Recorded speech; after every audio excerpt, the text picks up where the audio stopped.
सोचिए, दुनिया में कितनी ही ऐसी मौतें होती होंगी जिनका सच कभी सामने ही नहीं आता। लोग समझते हैं कि ये कोई बीमारी है या शायद दिल का दौरा, पर असल में पर्दे के पीछे छिपी होती है एक बहुत गहरी साजिश। आज की कहानी कुछ ऐसी ही मौतों की है। तो सवाल ये उठता है कि एक मर्डर केस को सॉल्व कैसे किया जाए जब किसी को पता ही नहीं है कि कोई मर्डर हुआ भी है ना अजीब। चलिए इसी पहेली को सुलझाने की कोशिश करते हैं। बात है साल 2015 की और जगह है चेन्नई। यहाँ पर कुछ ऐसा शुरू होने वाला था ना, जिसे सुलझाने में पुलिस और डॉक्टरों के भी पसीने छूट गए। ये था रहस्यमयी मौतों का एक ऐसा सिलसिला जो अनसुलझा लग रहा था। तो हुआ ये कि कुछ ही महीनों के अंदर 3 अलग-अलग लोगों की मौत हो गई। अब देखने में तो ये तीनों मौतें बिल्कुल नॉर्मल लग रही थीं, लेकिन जब इन तीनों को एक साथ रख कर देखा गया ना, तो एक बहुत ही डरावना पैटर्न सामने आया। सबसे पहले अप्रैल 2015 में एक आदमी था, जॉन फिलोमेन। चेन्नई की एक भीड़-भाड़ वाली सड़क पर वो आराम से चल रहा था कि अचानक धड़ाम से नीचे गिर गया। लोग उसे अस्पताल लेकर भागे, लेकिन डॉक्टर्स ने कहा हार्ट अटैक से मौत हो गई। ठीक 1 महीने बाद यानी मई में कहानी फिर दोहराई गई। श्रीधर नाम का एक और आदमी शहर के किसी दूसरे कोने में ठीक वैसे ही अचानक दम तोड़ देता है, और इस बार भी वजह क्या बताई गई? वही हार्ट अटैक। और फिर देखिए 5 महीने और गुजर गए। अक्टूबर में हेनरी नाम का एक तीसरा आदमी भी सड़क पर चलते चलते अचानक मर गया। किसी को भी कोई शक नहीं हुआ। तीनों के तीनों केस नेचुरल डेथ मानकर बंद कर दिए गए। पूरा 1 साल बीत गया। लोग इन तीनों मौतों को भूल भी चुके थे, लेकिन फिर एक बहुत ही मामूली सी चोरी की वारदात हुई और उसी चोरी ने इस पूरे केस की सारी परतें खोल कर रख दी। तो हुआ ये कि अप्रैल 2016 में एक बड़े बिजनेसमैन के घर पर चोरी हो गई। लाखों की ज्वेलरी गायब थी। पुलिस ने सीसीटीवी फुटेज खंगाली और 3 चोरों को धर दबोचा। इनमें से एक था सतीश, जो कि एक इंजीनियर था। पूछताछ हुई, तीनों ने अपना जुर्म कबूल कर लिया। बस फिर क्या था, पुलिस सतीश के घर पर रेड मारने पहुंच गई। और यहीं से कहानी ने एक ऐसा मोड़ लिया जिसकी किसी ने कल्पना भी नहीं की थी। सतीश के घर से चोरी का सामान तो मिला ही, लेकिन उसके साथ जो मिला वो था 1 किलो पोटेशियम साइनाइड। जी हाँ, दुनिया के सबसे खतरनाक जहरों में से एक। अब पुलिस का माथा ठनका। मामला अब सिर्फ एक मामूली चोरी का नहीं था।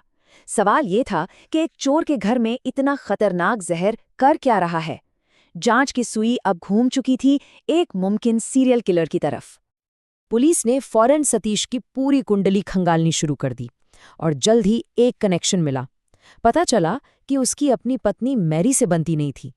मैरी ने एक बार अपने भाई के साथ जाकर सतीश के खिलाफ मारपीट की शिकायत भी दर्ज कराई थी। और जानते हैं मैरी का वो भाई कौन था? John Philomel. जी हाँ, वही जॉन जिसकी 1 साल पहले हार्ट अटैक से मौत हुई थी। बस यहीं से सारे तार जुड़ने लगे। पुलिस ने जब बाकी 2 मौतों की भी जांच की तो एक हैरान कर देने वाला पैटर्न सामने आया। जॉन फिलोमेन तो सतीश का साला था ही। जो दूसरा शिकार था श्रीधर, वो सतीश के गर्लफ्रेंड का पति था, और तीसरा हेनरी, वो उसकी दूसरी गर्लफ्रेंड का पति था। मतलब साफ था, सतीश के पास इन तीनों को अपने रास्ते से हटाने का सीधा सीधा मोटिव था।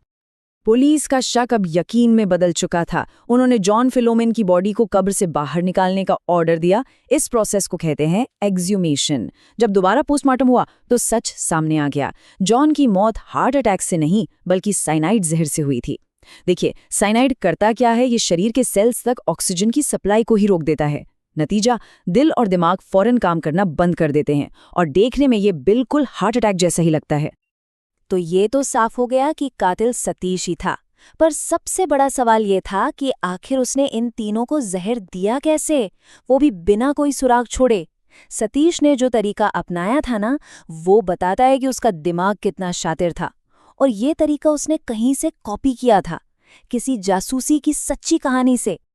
पूछताछ में सतीश ने खुद कबूल किया, उसका मकसद था एक ऐसा मर्डर करना जो बिल्कुल नेचुरल डेथ लगे, ताकि किसी को कानो कान खबर भी ना हो। तो सतीश ने इंटरनेट पर 1978 का एक बहुत ही फेमस केस पढ़ा था।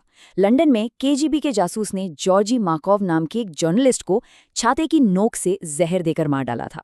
अब सतीश तो था एक इंजीनियर, उसने अपने इंजीनियरिंग वाले दिमाग का इस्तेमाल किया और इस आइडिया को और भी ज्यादा खतरनाक बना दिया। उसने एक छाते की नोक को मॉडिफाई करके एक सिरिंज जैसा बना दिया। उसमें साइनाइड भरा और बस भीड़ में अपने शिकार के पास जाकर उसे हल्का सा चुभो देता था। जहर शरीर में और मौत लगभग उसी वक्त। तो सतीश तो पकड़ा गया, केस सॉल्व हो गया। लेकिन ये खतरनाक आइडिया ये यहीं पर खत्म नहीं हुआ। इसने किसी और को भी जुर्म करने के लिए उकसाया। चेन्नई में ये मर्डर हुए थे 2015 में। 2016 में सतीश पकड़ा गया और ठीक 2 साल बाद 2017 में मर्डर का यही तरीका एक बार फिर सामने आया। लेकिन इस बार शहर बदल चुका था। जगह थी दिल्ली। दिल्ली के सदर बाजार में रवि कुमार नाम के एक बिजनेसमैन पर सिरिंज से हमला किया गया। लेकिन यहाँ एक ट्विस्ट था। रवि ने मरने से ठीक पहले हमलावर को पकड़ लिया। जब जांच हुई तो पता चला कि अनीश नाम के एक जिम ट्रेनर ने रवि की पत्नी के पीछे पागल होकर ये साजिश रची थी। उसने एक फिजियोथेरेपिस्ट को सुपारी दी थी और जानते हैं उसे ये आइडिया कहाँ से मिला? उसी अम्ब्रेला मर्डर वाली ऑनलाइन डॉक्यूमेंट्री से। बस इस बार किस्मत ने कातिल का साथ नहीं दिया। सोचिए, चेन्नई में 3 लोग और दिल्ली में एक और, कुल 4 जानें चली गईं।